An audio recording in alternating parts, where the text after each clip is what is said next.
Hello, Four Star Sports fans. Welcome back to another episode of the Four Star Sports Show.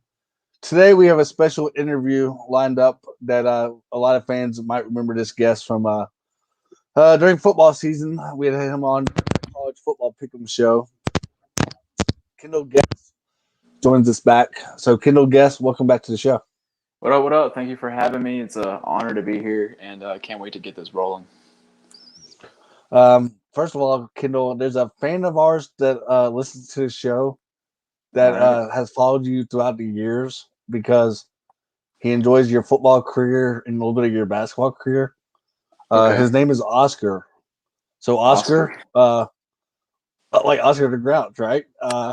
So Oscar, welcome to the show. Hey, thanks for having me, Jonathan, and definitely enjoy your guys' show. It's a great show. Love local shows and love y'all's knowledge on everything in Memphis. And definitely glad to have young athletes and especially hardworking athletes out there. And proud of the job that Kendall's done and continue. Look forward to watching his career. Kendall, you know who that is? Yeah, I know who that is. I know because the real Oscar's crying in the backseat. uh, Fans that don't really know what's really going on right now is I got Kendall's dad to join the show just because he's followed his high school career a little bit more in detail. So Mr. Noah Guest, welcome to the show. And Noah, I want to start with you. How did it feel to see your son actually? We're going to get this a little bit more in detail, but how does it feel to see your son go to the next level and play some college football?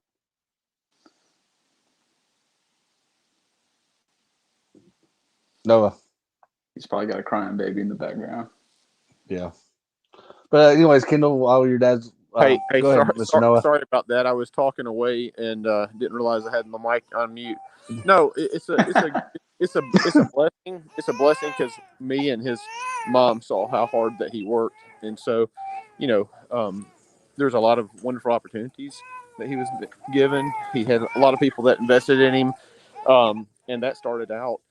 I mean, and even I don't know if you saw the little thing that Kendall wrote on thanking people for helping him, but two of the people that he helped are not football guys at all. They're actually basketball coaches, and one of those is Coach Lot Garth, who is a close friend of our family.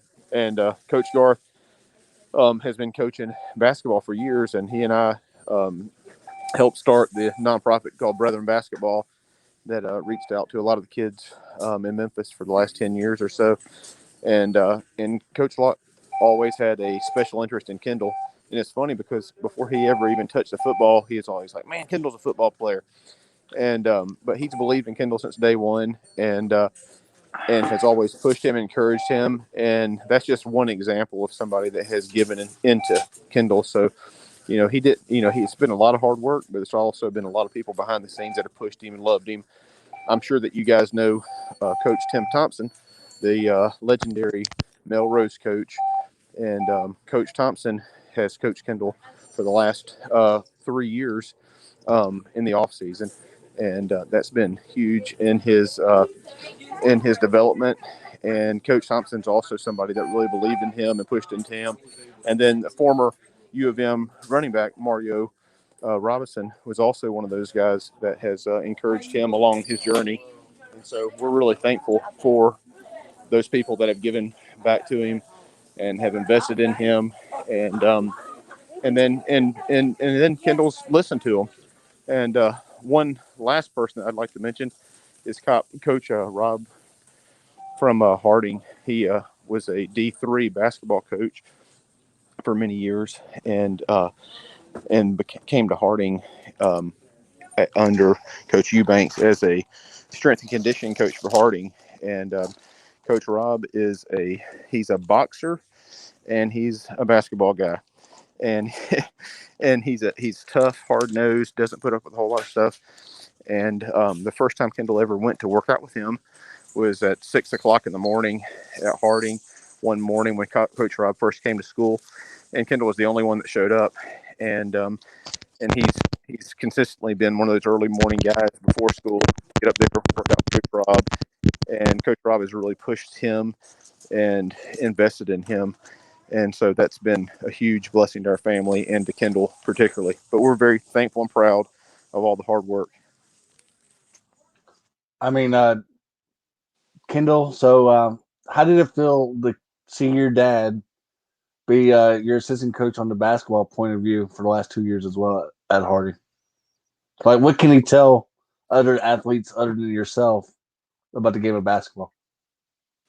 Well, Dad was my coach in basketball for honestly my entire life. I mean, the first time I picked up a basketball, it was on a YMCA team. I don't know, I was 7 or 8, and literally he's been a huge part of every program that I've been a part of. Um, and he's probably the toughest on me by far. He's not one of those.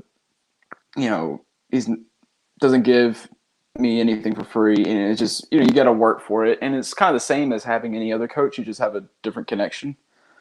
He understands me more as a basketball player than anybody else does, and I understand him as a coach more than anybody else does. So it's just a different connection than I have with my other coaches. But yeah, he pushes me just as hard, if not harder, than anybody else. All right, Mr. Noah Guess. I want to ask y'all, or I want to ask you a question regarding your basketball team this past year. I know y'all fell short the Rose Mark in the postseason. Can you talk about your team in general this past year at Harding, Mr. Guess, as well for our Yeah, listeners? yeah, I'm proud of the effort that our guys gave this year. It was, it's funny. I think overall, I don't even know what the record was, but overall we had a losing record. But here's the thing: every single team in Memphis that got to play this year had a tough schedule because everybody was good, and that's not just a Josh Pastner saying how everybody's good when he would barely beat some sorry team. We literally everybody we played was good. I mean, we played Christian Brothers, we played St. Benedict. There is no bye games on our schedule at all. MHEA twice, who's an extremely talented team, one of the best in Memphis. So there was no gimme games at all, and then also we got hit. We didn't really have much of a preseason. We had our region MVP Jackson Tony was not able to start the season for some reasons. Um, not in his control, and then several COVID stopped us several times. We ended up not even having a game until after the first semester was over. That was decided by our administration, just to make sure that the kids could get through finals and whatnot. So it's been a tough road to hoe for the guys, but they all bought in. We have instilled in the guys. It's a new culture. We've instilled in the guys that it's a weight room first. If you better embrace the weight room, or you're going to get left behind. And so all the players have embraced the. Thank you. All the players have embraced the weight room. That's something that it's mandatory to do. Some of them do it before school. Some do it after school, right before practice. And so, but it's a culture change because if you Kendall has always loved the weight room too. It's not a big deal for him, but if you haven't been in the weight room, it's not fun. It's not it hurts. It's a lot of hard work, but that's what we've tried to instill, and the guys are really starting to buy into it. And it's funny because bodies are changing now. Our guys that Jamal Mitchell, who is he's a football player. And Jamal's he's a 6'2" center for us, really. And Jamal probably is one of the most improved basketball players in our city.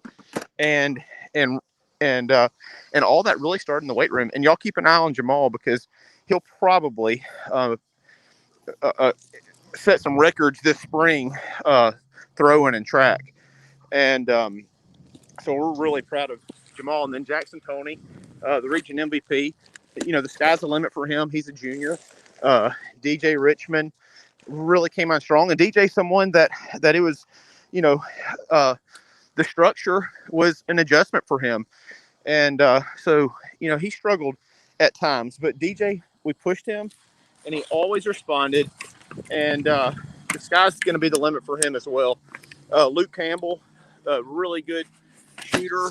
Luke was one that missed some time, not due to anything that he could control. And Luke really, we knew Luke was going to be a go-to player coming into the year, and he was a little bit late getting started. But once he did it, he was a consistent three guy for us.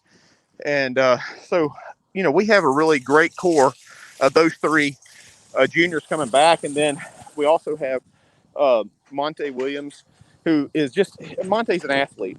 This year he played football for the first time and was probably Harding's best receiver. And he's just an overall fantastic athlete, and he buys in. He's had several games with multiple threes, and so those are. I mean, you're looking at four of the five starters returning. So overall, our goal is obviously to win district. We came. We played Lausanne. We had a good lead on them when they're at home, and quite frankly, the pressure hurt us in the fourth quarter, and we lost a good lead. I think a 10-point lead in the fourth quarter, and lost to Lausanne. And then when we played them at their place, it was a one possession game, and we had a chance to, I believe, either Kendall, I can't remember, either tied or win it at the buzzer. And we actually had a fantastic look. Jackson Tony coach called a fantastic play and ran it to perfection. Had a chance to tie it at the buzzer. I think it was tied to send it overtime, and we just missed a fantastic look. So we played Tipton Rosemark. Jonathan, you were at that game.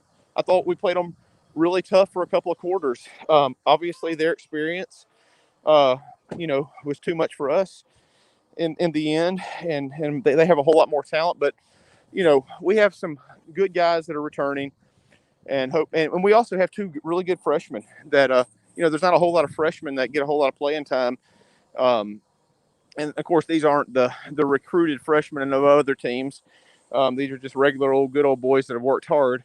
But they stepped up, and we had two freshmen that got quality minutes this year. So I'm proud of what we did, but we're definitely hungry and don't expect. But we don't look at this year as, we knocked it out of the park. We looked at this year as, hey, we could have done more. We should have done more. And but in the future, I think there's going to be really good positive steps, and hopefully 21-22 will be a year that we look back on as a great year. But we're working for it now. One of our freshmen, Jack Turman, was in the gym this week, and I think he had one day where he hit 300 threes, and I can't remember the time limit, but I mean, that's where it starts. If you're not in the gym every day working out and shooting, then don't expect it come fall. Wow. The future is bright for the Harding Academy Lions, then, it sounds like, in that school. Thank you again for following us on Facebook, Twitter, Twitch, Instagram, YouTube. If you haven't already, please subscribe to this our show, and we'll enjoy it. I mean, we'll give any questions out there to our fans. Maybe if any fans want to ask Kendall a question, I'll be glad to give him that question and give him that answer as well. So Mr. Noah Guest, I appreciate your time to come on today. I know you got other plans to take care of, so I appreciate you coming on today. And we'll get to Kendall now. So I appreciate that.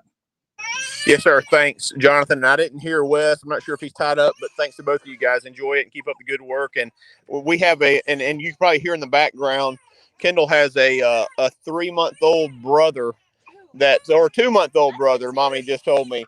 And I guarantee you he's going to be a slot receiver or running back to keep your eye on in about 14 years. So just remember him. Oscar Guest. No, we'll see him on Pee Wee football. We talk about. There we go.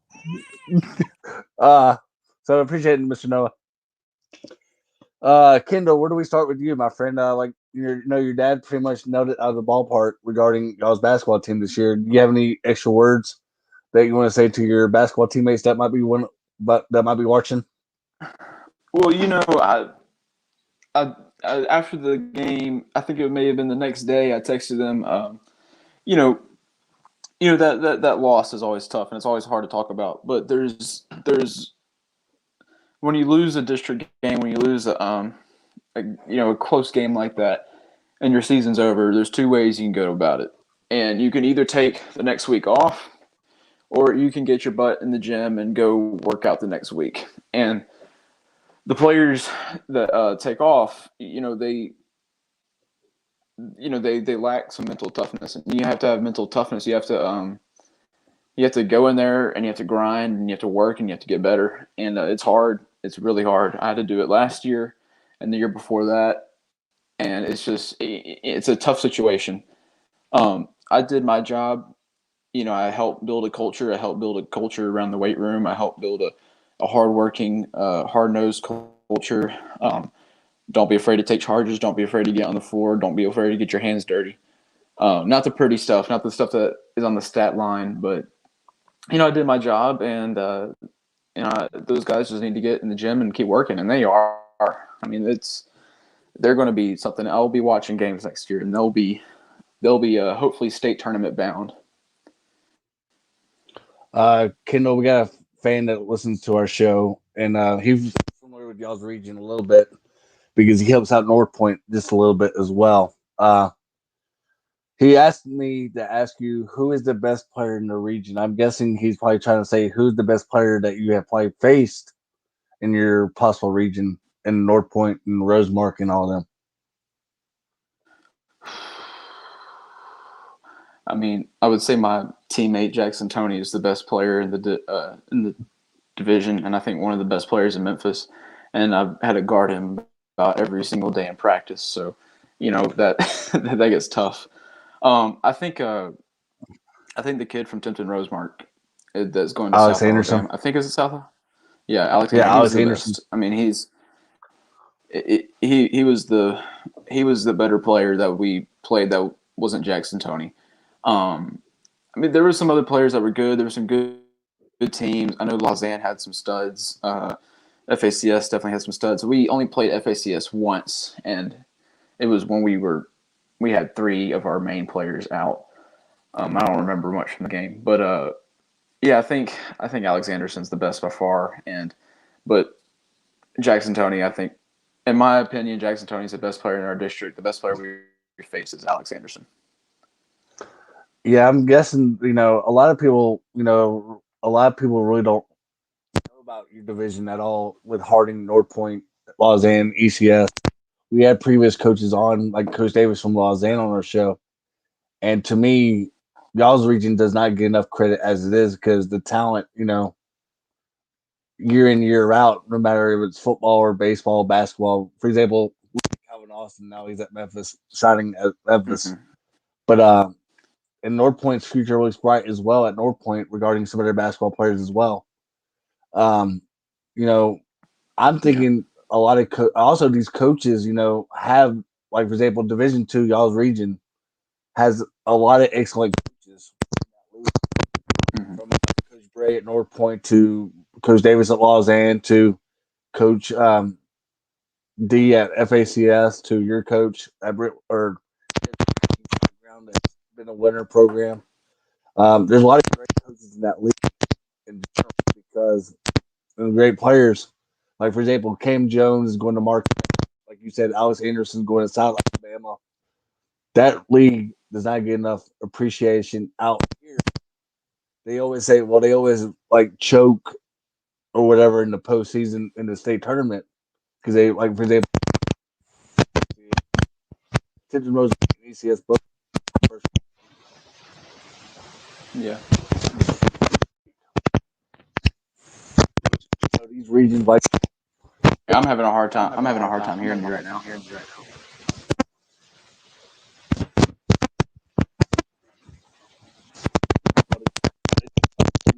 maybe like a one game on like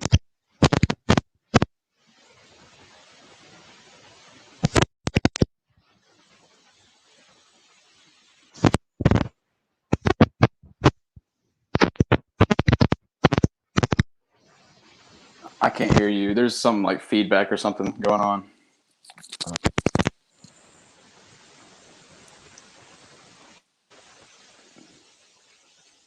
You still can't hear you. Hold on.